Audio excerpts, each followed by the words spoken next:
Hello friend. तो आप लोग कैसे हैं? अच्छे ही होंगे। तो आप लोगों का तासो एस एकेडमी पटना में स्वागत है। आज आप लोगों के बीच हम बिहार स्पेशल को लेके आए हैं। तो चलिए दोस्तों, अगर आप लोग को नोट्स नहीं मिल रहा है, पीडीएफ नहीं मिल रहा है, तो दोस्तों आप लोग तासो एस एकेडमी के टेलीग्राम या व्हाट्सएप ग्रुप से जुड़कर आप वहां से प्राप्त कर सकते हैं। तो चलिए दोस्तों, स्टार्ट करते हैं बिहार स्पेशल। अगर आप लोगों ने चैनल को सब्सक्राइब नहीं किया है तो चैनल को लाइक शेयर सब्सक्राइब जरूर करें। हम लोग बौद्ध संगीति मतलब चतुर्थ बौद्ध संगीति के बारे में पढ़ने वाले थे दोस्तों। तो हम लोग थर्ड बौद्ध संगीति के बारे में थर्ड बौद्ध संगीति तक हम लोग पढ़ चुके थे दोस्तों। तो एक बार रिवाइज कर लेते हैं इसको कि कौन कौन से बौद्ध संगीति हुआ। तो दोस्तों प्रथम बौद्ध संगीति जो है दोस्तों वो कहाँ हुआ था? तो राजगिरी में हुआ था। कहाँ हुआ था दोस्तों? तो राजगिरी में हुआ था। कहाँ हुआ था? तो राजगिरी में हुआ था। कब हुआ था? तो 483 ईसा पूर्व में। कब हुआ था दोस्तों? 483 ईसा पूर्व में हुआ था। और किसकी अध्यक्षता में हुआ था? तो महाकश्यप। किसकी अध्यक्षता में हुआ था दोस्तों? तो महाकश्यप की अध्यक्षता में हुआ था। और उस समय जो है शासनकाल किसका शासनकाल था दोस्तों? तो अजातशत्रु का। किसका था दोस्तों? तो अजातशत्रु का था। किसका था दोस्तों? तो अजातशत्रु का था दोस्तों।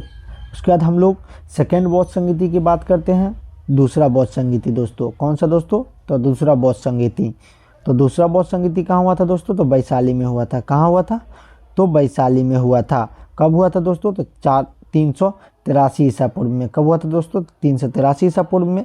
और इसके अध्यक्ष कौन थे दोस्तों? तो सबकामी। कौन था दोस्तों? तो सबकामी थे। कौन थे दोस्तों? तो सबकामी थे। और बात करें कि किसके शासनकाल में हुआ था? तो कलाशोक के। किसके दोस्तों? तो कलाशोक के शासनकाल में हुआ था।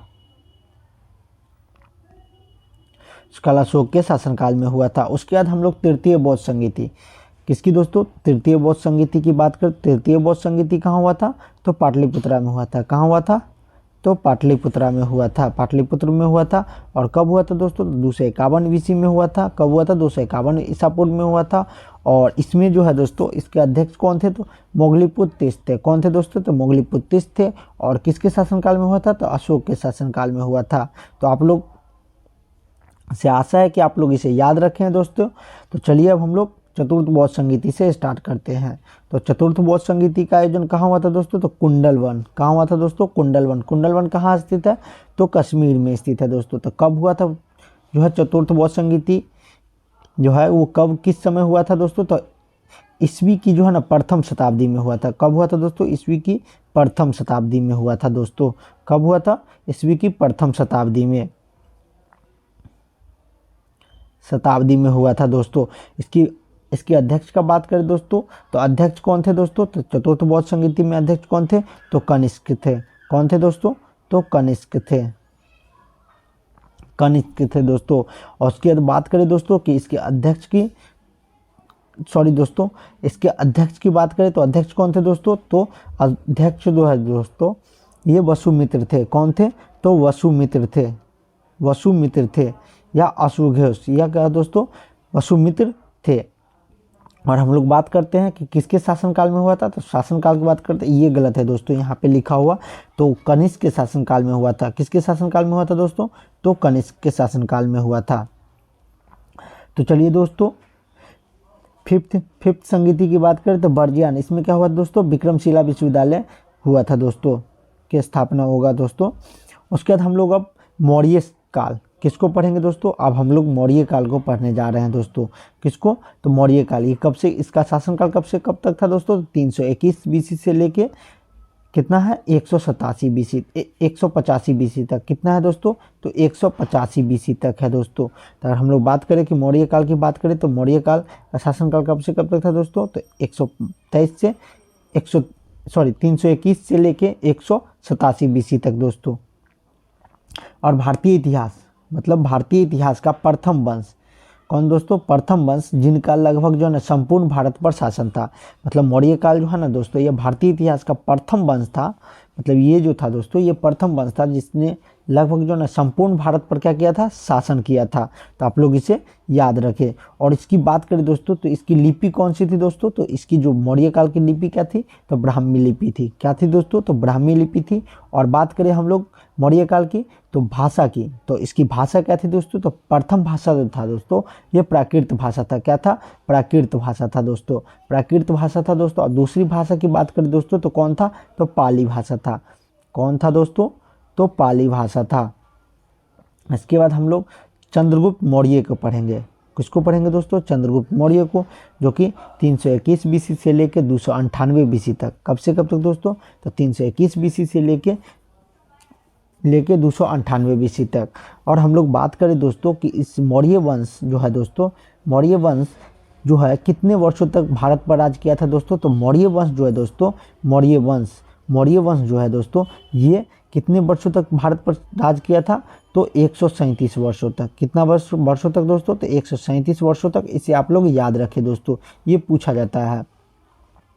इसके बाद दोस्तों इसने क्या किया था, चंद्रगुप्त मौर्य, क्या हुआ था दोस्तों, चंद्रगुप्त मौर्य जिनका शासनकाल कब से कब तक था, तो 321 बीसी से लेके 298 बीसी। अब हम बात करते इसने क्या किया था, पाटलिपुत्रा, किसको दोस्तों, पाटलिपुत्रा को अपनी राजधानी बनाया था। तो चंद्रगुप्त, अगर आपसे पूछा जाए दोस्तों कि किसने पाटलिपुत्रा को अपनी राजधानी बनाया था, तो चंद्रगुप्त मौर्य ने बनाया था। कौन बनाया था, चंद्रगुप्त मौर्य ने बनाया था। मेगास्थनीज की ग्रीक शासक के राजदूत था। मेगास्थनीज कौन था दोस्तों, तो ग्रीक शासक के राजदूत थे। कौन थे दोस्तों, तो ग्रीक शासक के राजदूत थे, जो चंद्रगुप्त मौर्य के दरबार में रहा। क्या हुआ था दोस्तों कि ये जो मेगास्थनीज थे किसके दरबार में थे, तो चंद्रगुप्त मौर्य के दरबार में थे। और जिनका कालखंड क्या था दोस्तों, तो इनका कालखंड जो है दोस्तों ये क्या था दोस्तों, तो इनका कालखंड 304 बीसी से लेके कितना है, 299 बीसी तक। तो अगर आपसे पूछा जाए कि मेगास्थनीज जो थे वह ग्रीक शासक के राजदूत थे और चंद्रगुप्त मौर्य के दरबार में जो है कितने कालखंड तक रहे थे दोस्तों, तो कितने कालखंड तक था, तो 304 से लेके कब तक दोस्तों, तो 304 से लेके 299 बीसी तक, 299 बीसी तक थे दोस्तों था। उसके बाद हम लोग मेगास्थनीज ने क्या किया, पाटलिपुत्रा को क्या बोला था दोस्तों, पालीग्रोथा। क्या बोला था, पालीग्रोथा कहा था। तो आपसे पूछा जाए दोस्तों कि किसने पाटलिपुत्रा को पालीग्रोथा कहा था, तो मेगास्थनीज ने कहा था दोस्तों। और एक और क्वेश्चन दोस्तों, इसको घुमा के एक ही क्वेश्चन है, इसको पूछा जाता है कि मेगास्थनीज ने पाटलिपुत्रा को क्या कहा था, तो पोलीग्रोथा कहा था। क्या कहा था, पोलीग्रोथा कहा था। इसके बाद दोस्तों इसने इसके द्वारा रचित पुस्तक कौन था, तो इंडिका। आपसे अगर पूछा जाए दोस्तों कि इंडिका जो है इंडिका की रचना किसने किया है, तो इंडिका की रचना जो है दोस्तों कौन किया है, तो मेगास्थनीज ने किया है। कौन किया दोस्तों, तो मेगास्थनीज ने किया है। मेगास्थनीज के अनुसार पाटलिपुत्रा एक खूबसूरत शहर था। तो अगर बात करें दोस्तों कि मेगास्थनीज ने अपनी पुस्तक जो है इंडिका में के अनुसार जो है दोस्तों, मेगास्थनीज के पुस्तक इंडिका के अनुसार पाटलिपुत्रा एक क्या था, खूबसूरत शहर था और जो गंगा और सोन नदी के संगम पर स्थित था। तो आपसे पूछा जाए कि पाटलिपुत्रा जो है दोस्तों किस नदी के संगम पर स्थित है, तो गंगा और सोन। तो आप लोग इसे याद रखें दोस्तों, जो कि एग्जाम के लिए काफ़ी इम्पोर्टेंट है, स्थित है। और इसने क्या, इंडिका में क्या है दोस्तों, तो इंडिका में जो है दोस्तों ये इसने क्या किया था, पाटलिपुत्र के जो है ना, पाटलिपुत्र के प्रशासन का जो है ना वर्णन उपलब्ध है। तो आपसे पूछा जाए कि पाटलिपुत्र के जो है ना प्रशासन का वर्णन जो है कहाँ उपलब्ध है, तो इंडिका में उपलब्ध है। कहाँ उपलब्ध है, इंडिका में उपलब्ध है। इसके बाद हम लोग देख सकते हैं दोस्तों, ये भारत रहा दोस्तों, देख सकते हैं भारत हो गया, ये नहीं सॉरी दोस्तों, ये ईरान हो गया। क्या है, ईरान है और ये भारत है। तो ईरान जो है दोस्तों ये मध्य एशिया मार्ग, यानी ये मध्य एशिया मार्ग है दोस्तों, जहाँ से भारत आया था दोस्तों। और यूनान जो है ये क्या था, तुर्की था दोस्तों था। और ये सूसा हो गया दोस्तों, ये शहर था। और एक बतना और सूसा के बीच में एक शहर था दोस्तों, क्या था, शहर था। और यह जो स्थल मार्ग से आया था। और मेगास्थनीज था किस मार्ग से आया था, तो स्थल मार्ग से आया था। आपसे पूछा जाए कि जो मेगास्थनीज जो है दोस्तों ये पाटलिपुत्र शहर में किस मार्ग से आया था, तो स्थल मार्ग से आया था। और मेगास्थनीज ने पाटलिपुत्र शहर को क्या बोला है, सुसा और एक बतना से भी सुंदर बताया है। मतलब ये जो सूसा था और दोस्तों और एक बतना जो था, उससे मेगास्थनीज ने क्या किया, पाटलिपुत्रा शहर को क्या बोला था कि इससे जो है ना सुंदर है, इससे भी सुंदर है, सुंदर बनाया गया है। अब हम लोग किसके बात करेंगे दोस्तों, तो बिंदुसार के बारे में बात करेंगे। किसके बात करेंगे दोस्तों, तो बिंदुसार के बारे में बात करेंगे। तो अगर हम लोग बात करें दोस्तों, चंद्रगुप्त मौर्य के दरबार में 9 रत्न रहते थे। तो 9 रत्न कौन कौन रहते थे दोस्तों, तो आप लोग याद रखिए इसको कि चंद्रगुप्त मौर्य के दरबार में 9 रत्न जो है, कालिदास हो गया, छपनक हो गया, उसके बाद शंकु हो गया, उसके घटपर हो गया, उसके बाद वरुचि हो गया, उसके बाद धन्वंतरी हो गया, उसके बाद अमर सिंह हो गया, उसके बाद बेताल हो गया, बेताल भट्ट हो गया, वहार मिहिर हो गया। तो इसे आप लोग याद रखें दोस्तों। तो कौन कौन हो गया, तो कालिदास, उसके बाद धन्वंतरी, उसके बाद छपनक, उसके बाद अमर सिंह, उसके बाद शंकु, उसके बाद बेताल भट्ट, उसके बाद घटपर, उसके बाद वहार मिहिर, उसके बाद वरुचि। कौन था दोस्तों, वरुचि। अब हम लोग बिंदुसार के बारे में बात करते हैं। तो बिंदुसार का शासनकाल कब से कब तक था दोस्तों, तो बिंदुसार का जो शासनकाल है वह 298 बीसी से लेकर 272 बीसी तक। कब से कब तक था, तो 298 बीसी से लेकर 272 बीसी तक। यूनानियों ने इसे अमित्र घात क्या कहा है दोस्तों, यूनानियों ने इसे क्या कहा, अमित्र घात कहा है। तो किसको अमित्र घात कहा, तो बिंदुसार को कहा। और किसने कहा, तो यूनानियों ने कहा है दोस्तों। उसके बाद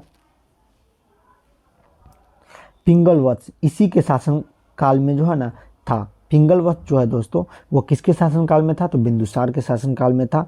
तो पिंगल वत्स की बात करें दोस्तों तो किसके शासनकाल में था, तो बिंदुसार के शासनकाल में था। नोट, इसने क्या किया था दोस्तों, सीरिया से जो है ना क्या किया था, सीरिया से मादक पदार्थ मंगवाया था। और इसने क्या किया था दोस्तों कि सीरिया से जो है ना मादक पदार्थ जो है उसको मंगवाया था। अब हम लोग अशोक के बारे में बात करते हैं। तो अशोक के बारे में चर्चा करते हैं। तो अशोक का शासनकाल कब से कब तक था, तो 272 बीसी से लेके 232 बीसी तक।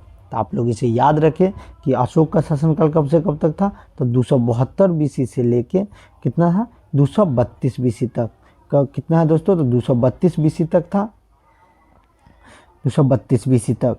चलिए, अशोक के प्रथम शासक, अशोक जो है प्रथम शासक था जिसने क्या किया था, अभिलेख के माध्यम से जो ना शासन देश यानी राजकीय जो है ना आदेश जारी किया था। क्या किया था, अशोक प्रथम शासक था जिसने क्या किया था, अभिलेख के माध्यम से जो है शासन देश जो है ना राजकीय आदेश जारी किया करता था। क्या किया करता था, तो जारी किया करता था। इसके बाद हम लोग अभिलेख देख सकते हैं दोस्तों। ये कौन सा है, तो देख सकते हैं दोस्तों, ये बंगाल हो गया दोस्तों, ये मध्य एशिया हो गया, मध्य एशिया रोड हो गया, और ये क्या हो गया, सिल्क रूट हो गया। उसका अशोक के अभिलेख देखिए दोस्तों, ये सब क्या है, तो अशोक के अभिलेख है। और ये क्या हो गया, तो जीटी रोड हो गया, तो जीटी रोड हो गया। अभिलेख क्या होता था, बड़ा यानी चकोर जो है ना जैसा होता था। तो अगर बात करें दोस्तों अभिलेख का, तो अभिलेख कैसा होता था, बड़ा होता था और चकोर जैसा होता था। कैसा होता था, चकोर जैसा होता था, जो बड़े आकार का था। जो कैसा था, तो बड़े आकार का था। और शिलालेख जो है ना ये कैसा होता था, तो छोटा आकार का था। ये कैसा था, तो छोटा। शिलालेख की बात करें तो छोटा आकार का था। और स्तंभलेख क्या होता था, पिलर जो नहीं होता दोस्तों, जो कभी कभी हम लोग देखते हैं कि रोड पे जो लगा हुआ रहता है दोस्तों, जिसमें लिखा हुआ रहता है कि इतना किलोमीटर बचा हुआ है, तो उसी टाइप से रहता था दोस्तों। तो स्तंभलेख कैसा होता था, तो पिलर के जैसा होता था। और अभिलेख कैसा होता था, बड़ा होता था और चकोर जैसा होता था। और अभिलेख की बात करें तो अभिलेख कैसे, छोटा होता था।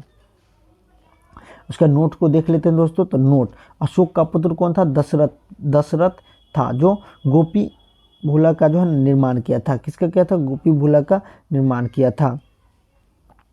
उसके बाद हम लोग इधर आते हैं दोस्तों, लौरिया एरेराज अभिलेख कहाँ है दोस्तों, तो पूर्वी चंपारण। कहाँ है, पूर्वी चंपारण। तो पूर्वी चंपारण को क्या कहा जाता है, मोतिहारी कहा जाता है। क्या है दोस्तों, मोतिहारी है। उसके बाद हम लोग लौरिया जो है नंदनगढ़। क्या है दोस्तों, लौरिया नंदनगढ़। तो ये क्या है, पश्चिमी चंपारण में है। कहाँ है, पश्चिमी चंपारण में। तो पश्चिमी चंपारण क्या कहते हैं, बेतिया कहते हैं। क्या कहते हैं, बेतिया कहते हैं। उसका रामपुरवा जो है पिलर के ऊपर, तो पिलर के ऊपर जो है ना लाइन एवं जो है ना बल्ब था। क्या था दोस्तों? पिलर के ऊपर लाइन एवं बल्ब। तो लाइन क्या होता था दोस्तों? तो लाइन यह अभी जो है ना बिहार में है। कहाँ है दोस्तों? तो ये अभी बिहार में है, और ये अभी जो है ना कहाँ? तो ये जो है अभी राष्ट्रपति भवन में है। कहाँ है? तो बल्ब का बात करें दोस्तों तो ये कहाँ है? तो अभी राष्ट्रपति भवन में, लेकिन ये लाइन का बात करें तो कहाँ है? बिहार में है। और इस दोनों एक ही जो है ना पिलर पर बना होता था। ये दोनों क्या होता था दोस्तों? तो एक ही पिलर पर बना होता था। क्या होता था? एक ही पिलर पर बना होता था। उसके बाद हम लोग देख लिए दोस्तों ये मासिनी, उसके बाद रामपुरवा के बारे में देख लिए दोस्तों। तो चलिए आगे अब हम लोग देखते हैं मौर्योत्तर काल। किसके बारे में दोस्तों? तो मौर्योत्तर काल के बारे में अब हम लोग क्या पढ़ेंगे? तो मौर्योत्तर काल को। तो कुषाण वंश के शासक कनिष्क ने, कौन दोस्तों? कुषाण वंश के शासक जो कनिष्क थे, कौन? कनिष्क। शासक कनिष्क ने पाटलिपुत्रा पर क्या किया? आक्रमण कर शासन किया। क्या किया? कुषाण वंश के शासक जो था कनिष्क, उन्होंने क्या किया कि पाटलिपुत्रा पर आक्रमण कर शासन किया था। कनिष्क ने बौद्ध विद्वान, क्या है? बौद्ध विद्वान अश्वघोष, कौन था? अश्वघोष को अपने साथ ले गया था। किसको ले गया था? तो अश्वघोष को किसके साथ? अपने साथ ले गया था कनिष्क। कनिष्क का शासन कालखंड कितना था? तो 78 बीसी से लेके 185 एडी तक। कितना था दोस्तों? तो 78 ईस्वी से लेके 185 बीसी तक था। इसके बाद हम लोग गुप्त कालखंड को देखते हैं। तो गुप्त कालखंड जो है गुप्त कुषाणों के जो है ना सामंत थे। किसके थे? गुप्त कुषाणों के सामंत थे। और चंद्रगुप्त प्रथम का शासनकाल कब से कब तक था? तो 319 से 334 जो है दोस्तों एडी तक था। और राजधानी की बात करें तो जो है चंद्रगुप्त प्रथम का राजधानी कहाँ था? पाटलिपुत्रा था। और नेचन यवन जो है ना इन्होंने लिच्छवी की रानी जो राजकुमारी था कुमारी देवी से विवाह किया था। तो चलिए दोस्तों आज के लिए इतना ही। अगर आप लोग चैनल पे नए हैं तो चैनल को लाइक शेयर सब्सक्राइब करना ना भूलें। तो धन्यवाद दोस्तों।